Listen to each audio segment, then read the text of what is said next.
portem 20 anys des que nasqué aquesta associació en un objectiu clar, que és l'ajuda als nostres jugadors que desgraciadament tenen dificultats. Este dinar d'un 80-90 que solem ser normalment s'ha traduït en que al dia d'avui som 140.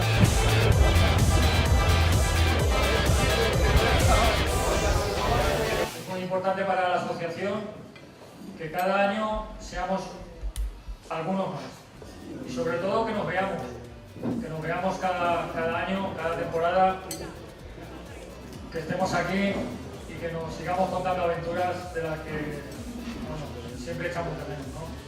Sois parte de la familia valencianista y siempre lo seréis, sin importar de qué época cultiváis.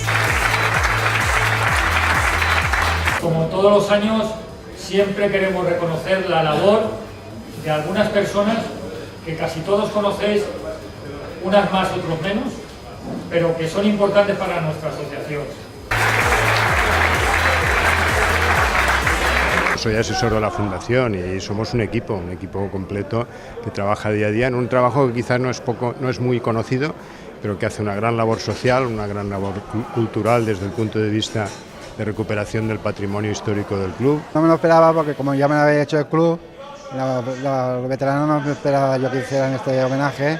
Se lo tengo que agradecer mucho a Camarasa y a Juan Giner, que son los que más amistad tengo con ellos, y muy agradecido.